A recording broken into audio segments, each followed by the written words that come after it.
लीजिए सुनिए।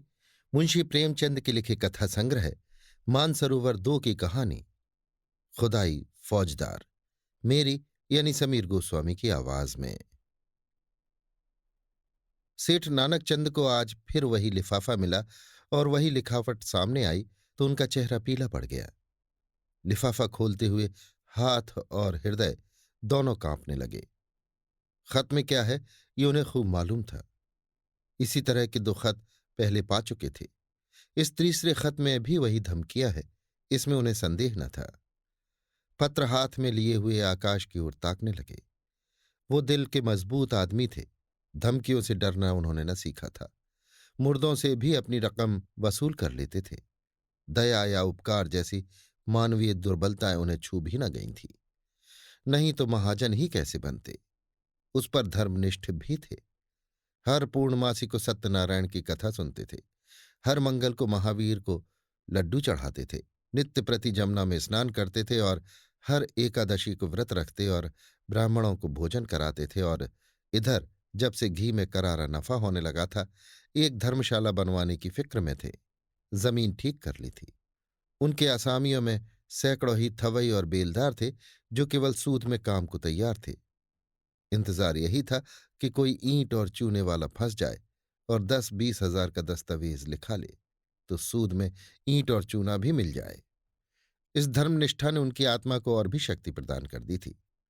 देवताओं के आशीर्वाद और प्रताप से उन्हें कभी किसी सौदे में घाटा नहीं हुआ और भीषण परिस्थितियों में भी वो स्थिरचित्त रहने के आदी थे। किंतु जब से ये धमकियों से भरे हुए पत्र मिलने लगे थे, उन्हें बरबस तरह तरह की शंकाएं व्यथित करने लगी थीं। कहीं सचमुच डाकुओं ने छापा मारा तो कौन उनकी सहायता करेगा। दैवी बाधाओं में तो देवताओं की सहायता पर वो तकिया कर सकते थे, पर सिर पर लटकती हुई तलवार के सामने वो श्रद्धा कुछ काम न देती थी। रात को उनके द्वार पर केवल एक चौकीदार रहता है। अगर 10-20 हथियारबंद आदमी आ जाएं तो वो अकेला क्या कर सकता है।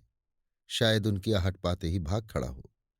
पड़ोसियों में ऐसा कोई नजर न आता था जो इस संकट में काम आवे। यद्यपि सभी उनके आसामी थे या रह चुके थे, लेकिन ये एहसान फरामोशों का संप्रदाय है। जिस पत्तल में खाता है उसी में छेद करता है। जिसके द्वार पर अवसर पड़ने पर नाक रगड़ता है उसी का दुश्मन हो जाता है। इनसे कोई आशा नहीं। हाँ, किवाड़े सुदृढ़ हैं, उन्हें तोड़ना आसान नहीं। फिर अंदर का दरवाजा भी तो है। 100 आदमी लग जाए तो हिलाए न हिले, और किसी ओर से हमले का खटका नहीं। इतनी ऊंची सपाट दीवार पर कोई क्या खा के चढ़ेगा। फिर उनके पास राइफलें भी तो हैं। एक राइफल से वो दर्जनों आदमियों को भून कर रख देंगे। मगर इतने प्रतिबंधों के होते हुए भी उनके मन में एक हूक सी समाई रहती थी। कौन जाने चौकीदार भी उन्हीं में मिल गया हो, खिदमतगार भी आस्तीन के सांप हो गए हों। इसलिए वो अब बहुधा अंदर ही रहते थे और जब तक मिलने वालों का पता ठिकाना न पूछ लें उनसे मिलते न थे। फिर भी 2-4 घंटे तो चौपाल में बैठना ही पड़ता था, नहीं तो सारा कारोबार मिट्टी में न मिल जाता। जितनी देर बाहर रहते थे उनके प्राण जैसे सूली पर टंगे रहते थे। उधर उनके मिजाज में तब्दीली हो गई थी। इतने विनम्र और मिष्टभाषी वो कभी न थे। गालियां तो क्या, किसी से तू तकार भी न करते। सूद की दर भी कुछ घटा दी थी, लेकिन फिर भी चित्त को शांति न मिलती थी। आखिर कई मिनट तक दिल को मजबूत करने के बाद उन्होंने पत्र खोला और जैसे गोली लग गई। सिर में चक्कर आ गया और सारी चीजें नाचती हुई मालूम हुई। सांस फूलने लगी, आंखें फैल गईं। लिखा था, तुमने हमारे दोनों पत्रों पर कुछ भी ध्यान न दिया। शायद तुम समझते होगे कि पुलिस तुम्हारी रक्षा करेगी, लेकिन ये तुम्हारा भ्रम है। पुलिस उस वक्त आएगी जब हम अपना काम करके 100 कोस निकल गए होंगे। तुम्हारी अक्ल पर पत्थर पड़ गया है, इसमें हमारा कोई दोष नहीं। हम तुमसे सिर्फ 25,000 रुपये मांगते हैं। इतने रुपए दे देना तुम्हारे लिए कुछ भी मुश्किल नहीं। हमें पता है तुम्हारे पास 1 लाख की मोहरें रखी हुई हैं, लेकिन विनाशकाली विपरीत बुद्धि। अब हम तुम्हें और ज्यादा न समझाएंगे। तुमको समझाने की चेष्टा करना ही व्यर्थ है। आज शाम तक अगर रुपए ना आ गए तो रात को तुम्हारे ऊपर धावा होगा। अपनी हिफाजत के लिए जिसे बुलाना चाहो बुला लो। जितने आदमी और हथियार जमा करना चाहो जमा कर लो। हम ललकार कर आएंगे और दिन दहाड़े आएंगे। हम चोर नहीं हैं, हम वीर हैं और हमारा विश्वास बाहुबल में है। हम जानते हैं कि लक्ष्मी उसी के गले में जयमाल डालती है जो धनुष तोड़ सकता है, मछली को वेध सकता है। यदि सेठ ने तुरंत बही खाते बंद कर दी और रोकड़ संभाल कर तिजोरी में रख दिया और सामने का द्वार भीतर से बंद करके मरे हुए से केसर के पास आकर बोले, आज फिर वही खत आया केसर। अब आज ही आ रहे हैं। केसर दोहरे बदन की स्त्री थी। यौवन बीत जाने पर भी युवती शौक श्रृंगार में लिप्त रहने वाली उस फलहीन वृक्ष की तरह है जो पतझड़ में भी हरी भरी पत्तियों से लदा रहता है। संतान की विफल कामना में जीवन का बड़ा भाग बिता चुकने के बाद अब उसे अपनी संचित माया को भोगने की धुन सवार रहती थी। मालूम नहीं कब आंखें बंद हो जाएं, फिर ये थाती किसके हाथ लगेगी कौन जाने। इसलिए उसे सबसे अधिक भय बीमारी का था, जिसे वो मौत का पैगाम समझती थी और नित्य ही कोई न कोई दवा खाती रहती थी। काया के इस वस्त्र को उस समय तक उतारना न चाहती थी जब तक उसमें एक तार भी बाकी रहे। बाल बच्चे होते तो वो मृत्यु का स्वागत करती, लेकिन अब तो उसके जीवन ही के साथ अंत था। फिर क्यों ना वो अधिक से अधिक समय तक जिए। हाँ, वो जीवन निरानंद अवश्य था, उस मधुर ग्रास की भांति जिसे हम इसलिए खा जाते हैं कि रखे रखे सड़ जाएगा। उसने घबरा कर कहा, मैं तुमसे कब से कह रही हूं कि 2-4 महीनों के लिए यहां से कहीं भाग चलो, लेकिन तुम सुनते ही नहीं। आखिर क्या करने पर तुले हुए हो। सेठ जी सशंक तो थे और ये स्वाभाविक था।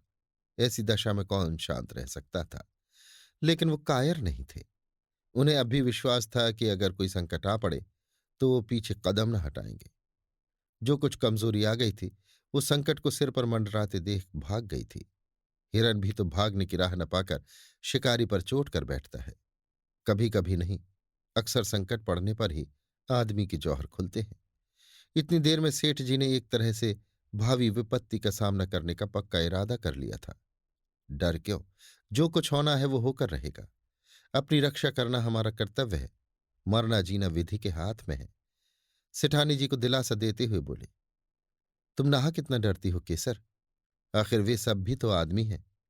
अपनी जान का मोह उन्हें भी है, नहीं तो ये कुकर्म ही क्यों करते। मैं खिड़की की आड़ से 10-20 आदमियों को गिरा सकता हूं। पुलिस को इत्तला देने भी जा रहा हूं। पुलिस का कर्तव्य है कि हमारी रक्षा करे। हम 10,000 सालाना टैक्स देते हैं, किस लिए। मैं अभी दरोगा जी के पास जाता हूं। जब सरकार हमसे टैक्स लेती है तो हमारी मदद करना उसका धर्म हो जाता है। राजनीति का ये तत्व उसकी समझ में नहीं आया। वो तो किसी तरह उस भय से मुक्त होना चाहती थी जो उसके दिल में सांप की भांति बैठा फुफकार रहा था। पुलिस का उसे जो अनुभव था उससे चित्त को संतोष न होता था। बोली, पुलिस वालों को बहुत देख चुकी। वारदात के समय तो उनकी सूरत नहीं दिखाई देती। जब वारदात हो चुकती है तब अलबत्ता शान के साथ आकर रौब जमाने लगते हैं। पुलिस तो सरकार का राज चला रही है, तुम क्या जानो। मैं तो कहती हूं यों अगर कल वारदात होने वाली होगी तो पुलिस को खबर देने से आज ही हो जाएगी। लूट के माल में इनका भी साझा होता है। जानता हूं, देख चुका हूं और रोज देखता हूं। लेकिन मैं सरकार को 10,000 का सालाना टैक्स देता हूं। पुलिस वालों का आदर सत्कार भी करता रहता हूं। अभी जाड़ों में सुपरिंटेंडेंट साहब आए थे तो मैंने कितनी रसद पहुंचाई थी। एक पूरा कनस्तर घी और एक शक्कर की पूरी बोरी भेज दी थी। ये सब खिलाना पिलाना किस दिन काम आएगा। हाँ, आदमी को 16 आने दूसरों के भरोसे न बैठना चाहिए। इसलिए मैंने सोचा है तुम्हें भी बंदूक चलाना सिखा दूं। हम दोनों बंदूकें छोड़ना शुरू करेंगे तो डाकुओं की क्या मजाल है कि अंदर कदम रख सके। प्रस्ताव हास्यजनक था। केसर ने मुस्कुराकर कहा, हाँ और क्या। अब आज मैं बंदूक चलाना सीखूंगी। तुमको जब देखो हंसी ही सूझती है। इसमें हंसी की क्या बात है। आजकल तो औरतों की फौजें बन रही हैं। सिपाहियों की तरह औरतें भी कवायद करती हैं, बंदूक चलाती हैं, मैदानों में खेलती हैं। औरतों के घर में बैठने का जमाना अब नहीं है। विलायत की औरतें बंदूक चलाती होंगी, यहां की औरतें क्या चलाएंगी। हाँ, हाथ भर की जबान चाहे चला ले। यहाँ की औरतों ने बहादुरी के जो जो काम किए हैं उनसे इतिहास के पन्ने भरे पड़े हैं। आज दुनिया उन वृतांतों को पढ़कर चकित हो जाती है। पुराने जमाने की बातें छोड़ो, तब औरतें बहादुर रही होंगी। आज कौन बहादुरी कर रही हैं। वाह, अभी हजारों औरतें घर बार छोड़कर हंसते हंसते जेल चली गई। ये बहादुरी नहीं थी। अभी पंजाब में हरनाथ कुंवर ने अकेले 4 सशस्त्र डाकुओं को गिरफ्तार किया और लाट साहब तक ने उसकी प्रशंसा की। क्या जाने वे कैसी औरतें हैं। मैं तो डाकुओं को देखते ही चक्कर खाकर गिर पड़ूंगी। उसी वक्त नौकर ने आकर कहा, सरकार, थाने से 4 कांस्टेबल आए हैं, आपको बुला रहे हैं। सेठ जी प्रसन्न होकर बोले, थानेदार भी हैं? नहीं सरकार, अकेले कांस्टेबल हैं। थानेदार क्यों नहीं आया? ये कहते हुए सेठ जी ने पान खाया और बाहर निकले। सेठ जी को देखते ही चारों कांस्टेबलों ने झुककर सलाम किया, बिल्कुल अंग्रेजी कायदे से, मानो किसी अपने अफसर को सैल्यूट कर रहे हों। सेठ जी ने उन्हें बेंचों पर बैठाया और बोले, दरोगा जी का मिजाज तो अच्छा है, मैं तो उनके पास आने वाला था। चारों में जो सबसे प्रौढ़ था, जिसकी आस्तीन पर कई बिल्ले लगे हुए थे, बोला, आप क्यों तकलीफ करते हैं? वो तो खुद ही आ रहे थे, पर एक बड़ी जरूरी तहकीकात आ गई, इससे रुक गए। कल आपसे मिलेंगे। जब से यहाँ डाकुओं की खबरें आई हैं, बेचारे बहुत घबराए हुए हैं। आपकी तरफ हमेशा उनका ध्यान रहता है। कई बार कह चुके हैं कि मुझे सबसे ज्यादा फिक्र सेठ जी की है। गुमनाम खत तो आपके पास भी आए होंगे? सेठ जी ने लापरवाही दिखाकर कहा, अजी ऐसी चिट्ठियां आती ही रहती हैं, इनकी कौन परवाह करता है। मेरे पास तो 3 खत आ चुके हैं, मैंने किसी से जिक्र भी नहीं किया। कांस्टेबल हंसा, दरोगा जी को खबर मिली थी? सच? हाँ साहब, रत्ती रत्ती भर खबर मिलती रहती है। यहां तक मालूम हुआ है कि कल आपके मकान पर उनका धावा होने वाला है। जभी तो आज दरोगा जी ने मुझे आपकी खिदमत में भेजा। मगर वहां कैसे खबर पहुंची? मैंने तो किसी से कहा ही नहीं। कांस्टेबल ने रहस्यमय भाव से कहा, हुजूर ये न पूछें, इलाके के सबसे बड़े सेठ के पास ऐसे खत आए और पुलिस को खबर ना हो, भला कोई बात है। फिर ऊपर से बराबर ताकीद आती रहती है कि सेठ जी को शिकायत का कोई मौका न दिया जाए। सुपरिंटेंडेंट साहब की खास ताकीद है आपके लिए। और हुजूर, सरकार भी तो आप ही के बूते पर चलती है। सेठ साहूकारों के जान माल की हिफाजत न करे तो रहें कहाँ? हमारे होते मजाल है कि कोई आपकी तरफ तिरछी आंखों से देख सके। मगर ये कमबख्त डाकू इतने दिलेर और तादाद में इतने ज्यादा हैं कि थाने के बाहर उनसे मुकाबला करना मुश्किल है। दरोगा जी गारद मंगाने की बात सोच रहे थे, मगर ये हत्यारे कहीं एक जगह तो रहते नहीं। आज यहां हैं तो कल यहां से 200 कोस पर। गारद मंगाकर ही क्या किया जाए? इलाके की रियाया की तो हमें ज्यादा फिक्र नहीं। हुजूर मालिक हैं, आपसे क्या छिपाएं। किसके पास रखा है इतना माल असबाब? और अगर किसी के पास 200-400 की पूंजी निकल ही आई तो उसके लिए पुलिस डाकुओं के पीछे अपनी जान हथेली पर लिए ना फिरेगी। उन्हें क्या, वो तो छूटते ही गोली चलाते हैं और अक्सर छिपकर। हमारे लिए तो 1000 बंदिशें हैं। कोई बात बिगड़ जाए तो उल्टे अपनी ही जान आफत में फंस जाए। हमें तो ऐसे रास्ते चलना है कि सांप मरे और लाठी न टूटे। इसलिए दरोगा जी ने आपसे ये अर्ज करने को कहा है कि आपके पास जोखिम की जो चीजें हों उन्हें लाकर सरकारी खजाने में जमा कर दीजिए। आपको उसकी रसीद दे दी जाएगी। ताला और मुहर आप ही की रहेगी। जब ये हंगामा ठंडा हो जाए तो मंगवा लीजिएगा। इससे आपको भी बेफिक्री हो जाएगी और हम भी जिम्मेदारी से बच जाएंगे। नहीं खुदा ना करे कोई वारदात हो जाए तो हुजूर को तो जो नुकसान हो वो तो हो ही, हमारे ऊपर भी जवाबदेही आ जाए। और ये जालिम सिर्फ माल असबाब लेकर ही तो जान नहीं छोड़ते, खून करते हैं, घर में आग लगा देते हैं, यहां तक कि औरतों की बेइज्जती भी करते हैं। हुजूर तो जानते हैं, होता है वही जो तकदीर में लिखा है। आप इकबाल वाले आदमी हैं, डाकू आपका कुछ नहीं बिगाड़ सकते। सारा कस्बा आपके लिए जान देने को तैयार है। आपका पूजा पाठ धर्म कर्म खुदा खुद देख रहा है। ये उसी की बरकत है कि आप मिट्टी भी छू लें तो सोना हो जाए। लेकिन आदमी भरसक अपनी हिफाजत करता है। हुजूर के पास मोटर है ही, जो कुछ रखना हो उस पर रख दीजिए। हम 4 आदमी आपके साथ हैं, कोई खटका नहीं। वहां 1 मिनट में आपको फुर्सत हो जाएगी। पता चला है कि इस गोल में 20 जवान हैं। 2 तो बैरागी बने हुए हैं, 2 पंजाबियों के भेष में घुसे और अलवान बेचते फिरते हैं। इन दोनों के साथ 2 बहंगी वाले भी हैं। 2 आदमी बलूचियों के भेष में छुरियां और ताले बेचते हैं। कहाँ तक गिनाऊं हुजूर, हमारे थाने में तो हर एक का हुलिया रखा हुआ है। खतरे में आदमी का दिल कमजोर हो जाता है और वो ऐसी बातों पर विश्वास कर लेता है जिन पर शायद होश हवास में न करता। जब किसी दवा से रोगी को लाभ नहीं होता तो हम दुआ ताबीज ओझों और सयानों की शरण लेते हैं, और वहां तो संदेह करने का कोई कारण ही न था। संभव है दरोगा जी का कुछ स्वार्थ हो, मगर सेठ जी इसके लिए तैयार थे। अगर 200-400 बल खाने पड़े तो कोई बड़ी बात नहीं। ऐसे अवसर तो जीवन में आते ही रहते हैं, और इस परिस्थिति में इससे अच्छा दूसरा क्या इंतजाम हो सकता था। बल्कि इसे तो ईश्वरीय प्रेरणा समझना चाहिए। माना उनके पास 2-2 बंदूकें हैं, कुछ लोग मदद करने के लिए निकल ही आएंगे, लेकिन है जान जोखिम। उन्होंने निश्चय किया, दरोगा जी की इस कृपा से लाभ उठाना चाहिए। इन्हीं आदमियों को कुछ दे दिलाकर सारी चीजें निकलवा लेंगे। दूसरों का क्या भरोसा, कहीं कोई चीज उड़ा दें तो बस। उन्होंने इस भाव से कहा मानो दरोगा जी ने उन पर कोई विशेष कृपा नहीं की है। वो तो उनका कर्तव्य ही था।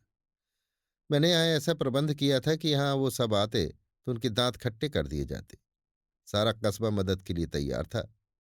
सभी से तो अपना मित्र भाव है। लेकिन दरोगा जी की तजवीज मुझे पसंद है। इससे वो भी अपनी जिम्मेदारी से बरी हो जाते हैं और मेरे सिर से भी फिक्र का बोझ उतर जाता है। लेकिन भीतर से चीजें बाहर निकाल निकाल कर लाना मेरे बूते की बात नहीं। आप लोगों की दुआ से नौकर चाकरों की तो कमी नहीं है, मगर किसकी नीयत कैसी है कौन जान सकता है। आप लोग कुछ मदद करें तो काम आसान हो जाए। हेड कांस्टेबल ने बड़ी खुशी से ये सेवा स्वीकार कर ली और बोला, हम सब हुजूर के ताबेदार हैं, इसमें मदद की कौन सी बात है। तलब सरकार से पाते हैं ये ठीक है, मगर देने वाले तो आप ही हैं। आप केवल सामान हमें दिखाते जाएं, हम बात की बात में सारी चीजें निकाल लाएंगे। हुजूर की खिदमत करेंगे तो कुछ इनाम इकराम मिलेगा ही। तनख्वाह में गुजर नहीं होता सेठ जी। आप लोगों के रहम की निगाह ना हो तो एक दिन भी निबाह ना हो। बाल बच्चे भूखों मर जाएं। 15-20 रुपए में क्या होता है हुजूर। इतना तो हमारे लिए ही पूरा नहीं पड़ता। सेठ जी ने अंदर जाकर केसर से ये समाचार कहा तो उसे जैसे आंखें मिल गईं। बोली, भगवान ने सहायता की, नहीं मेरे प्राण संकट में पड़े हुए थे। सेठ जी ने सर्वज्ञता के भाव से फरमाया, इसी को कहते हैं सरकार का इंतजाम। इसी मुस्तैदी के बल पर सरकार का राज थमा हुआ है। कैसी सुव्यवस्था है कि जरा सी कोई बात हो वहां तक खबर पहुंच जाती है और तुरंत उसकी रोकथाम का हुक्म हो जाता है। और यहाँ वाले ऐसे बुद्धू हैं कि स्वराज्य स्वराज्य चिल्ला रहे हैं। इनके हाथ में अख्तियार आ जाए तो दिन दोपहर लूट मच जाए, कोई किसी की न सुने। ऊपर से ताकीद आई है, हाकिमों का आदर सत्कार कभी निष्फल नहीं जाता। मैं तो सोचता हूं कोई बहुमूल्य वस्तु घर में न छोड़ो। साले आए तो अपना सा मुंह लेकर रह जाए। केसर ने मन ही मन प्रसन्न होकर कहा, कुंजी उनके सामने फेंक देना कि जो चीज चाहो निकाल ले जाओ। साले झेप जाएंगे, मुंह में कालिख लग जाएगी। घमंड तो देखो कि तिथि तक बता दी।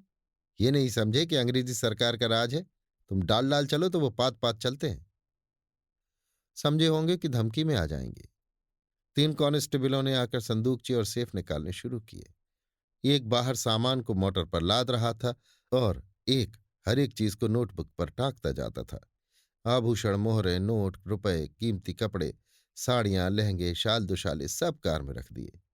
मामूली बर्तन, लोहे लकड़ी के सामान, फर्श आदि के सिवा घर में और कुछ न बचा। और डाकुओं के लिए ये चीजें कौड़ी की भी नहीं। केसर का सिंगारदान खुद सेठ जी लाए और हेड के हाथ में देकर कहा, इसे बड़ी हिफाजत से रखना भाई। हेड ने सिंगारदान लेकर कहा, मेरे लिए एक एक तिनका इतना ही कीमती है। सेठ जी के मन में एक संदेह उठा। पूछा, खजाने की कुंजी तो मेरे ही पास रहेगी। और क्या, ये तो मैं पहले ही अर्ज कर चुका हूं, मगर ये सवाल आपके दिल से क्यों पैदा हुआ। यूं ही पूछा था। सेठ जी लज्जित हो गए। नहीं, अगर आपके दिल में कुछ शुभा हो तो हम लोग यहां भी आपकी खिदमत के लिए हाजिर हैं। हाँ, हम जिम्मेदार न होंगे। अजी नहीं हेड साहब, मैंने यूं ही पूछ लिया था। ये फहरिस्त तो मुझे दे दोगे ना। फहरिस्त आपको थाने में दरोगा जी के दस्तखत से मिलेगी, इसका क्या एतबार। घर पर सारा सामान रख दिया गया। कस्बे के सैकड़ों आदमी तमाशा देख रहे थे। कार बड़ी थी पर ठसाठस भरी हुई थी। बड़ी मुश्किल से सेठ जी के लिए जगह निकली। चारों कांस्टेबल आगे की सीट पर सिमट कर बैठे। कार चली। केसर द्वार पर इस तरह खड़ी थी मानो उसकी बेटी विदा हो रही हो। बेटी ससुराल जा रही है जहां वो मालकिन बनेगी, लेकिन उसका घर सूना किए जा रही है। थाना यहां से 5 मील पर था। कस्बे से बाहर निकलती पहाड़ों का पथरीला सन्नाटा था, जिसके दामन में हरा भरा मैदान था और इसी मैदान के बीच में लाल मुरम की सड़क चक्कर खाती हुई लाल सांप जैसी निकल गई थी। हेड ने सेठ जी से पूछा, ये कहाँ तक सही है सेठ जी कि आज से 25 साल पहले आपके बाप केवल लोटा डोर लेकर यहां खाली हाथ आए थे।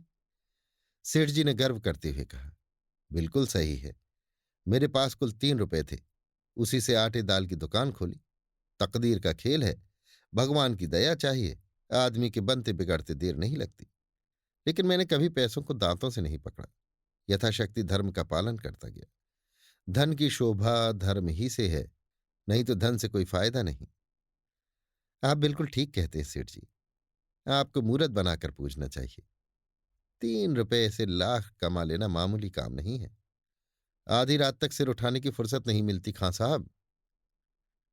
आपको तो ये सब कारोबार जंजाल सा लगता होगा। जंजाल तो है ही, मगर भगवान की ऐसी माया है कि आदमी सब कुछ समझकर भी इसमें फंस जाता है और सारी उम्र फंसा रहता है। मौत आ जाती है तभी छुट्टी मिलती है। बस यही अभिलाषा है कि कुछ यादगार छोड़ जाऊं। आपके कोई औलाद हुई ही नहीं। भाग्य में ना थी खां साहब, और क्या कहूं। जिनके घर में भूनी भांग नहीं है, उनके यहां घास फूस की तरह बच्चे ही बच्चे देख लो। जिन्हें भगवान ने खाने को दिया है, वे संतान का मुंह देखने को तरसते हैं। हाँ, बिल्कुल ठीक कहते हैं सेठ जी। जिंदगी का मजा संतान से है। जिसके आगे अंधेरा है, उसके लिए धन दौलत किस काम की। ईश्वर की यही इच्छा है तो आदमी क्या करे। मेरा बस चलता तो माया जाल से निकल भागता खां साहब। एक क्षण भी यहां न रहता। कहीं तीर्थ स्थान में बैठकर भगवान का भजन करता। मगर करूं क्या, माया जाल तोड़े नहीं टूटता। एक बार दिल मजबूत करके तोड़ क्यों नहीं देते। सब उठाकर गरीबों को बांट दीजिए। साधु संतों को नहीं, न मोटे ब्राह्मणों को, बल्कि उनको जिनके लिए ये जिंदगी बोझ हो रही है, जिसकी यही एक आरजू है कि मौत आकर उनकी विपत्ति का अंत कर दे। इस माया जाल को तोड़ना आदमी का काम नहीं है खां साहब। भगवान की इच्छा होती है तभी मन में वैराग्य आता है। आज भगवान ने आपके ऊपर दया की है। हम इस माया जाल को मकड़ी के जाले की तरह तोड़कर आपको आजाद करने के लिए भेजे गए हैं। भगवान आपकी भक्ति से प्रसन्न हो गए हैं और आपको इस बंधन में नहीं रखना चाहते। जीवन मुक्त कर देना चाहते हैं। ऐसी भगवान की दया हो जाती तो क्या पूछना खां साहब। भगवान की ऐसी ही दया है सेठ जी, विश्वास मानिए। हमें इसीलिए उन्होंने मृत्यु लोक में तैनात किया है। हम कितने ही माया जाल के कैदियों की बेड़ियां काट चुके हैं। आज आपकी बारी है। सेठ जी की नाड़ियों में जैसे रक्त का प्रवाह बंद हो गया। सहमी हुई आंखों से सिपाहियों को देखा, फिर बोले, आप बड़े हंसुड़ हो खां साहब। हमारे जीवन का सिद्धांत है कि किसी को कष्ट मत दो। लेकिन ये रुपए वाले कुछ ऐसी औंधी खोपड़ी के लोग हैं कि जो उनका उद्धार करने आता है उसी के दुश्मन हो जाते हैं। हम आपकी बेड़ियां काटने आए हैं, लेकिन अगर आपसे कहें कि ये सब जमा जथा और लता पता छोड़कर घर की राह लीजिए, तो आप चीखना चिल्लाना शुरू कर देंगे। हम लोग वही खुदाई फौजदार है जिनके इत्तलाई खत आपके पास पहुंच चुके हैं। सेठ जी मानो आकाश से पाताल में गिर पड़े। सारी ज्ञानेंद्रियों ने जवाब दे दिया और इसी मूर्छा की दशा में वो मोटर कार से नीचे ढकेल दिए गए और गाड़ी चल पड़ी। सेठ जी की चेष्टा जाग पड़ी। बदहवास गाड़ी के पीछे दौड़े। हुजूर, सरकार, तबाह हो जाएंगे, दया कीजिए, घर में एक कौड़ी भी नहीं है। हेड साहब ने खिड़की से बाहर हाथ निकाला और 3 रुपए जमीन पर फेंक दिए। मोटर की चाल तेज हो गई। सेठ जी सिर पकड़कर बैठ गए और विक्षिप्त नेत्रों से मोटर कार को देखा, जैसे कोई शव स्वर्गारोही प्राण को देखे। उनके जीवन का स्वप्न उड़ा चला जा रहा था। अभी आप सुन रहे थे मुंशी प्रेमचंद के लिखे कथा संग्रह मानसरोवर 2 की कहानी खुदाई फौजदार, मेरी यानी समीर गोस्वामी की आवाज में।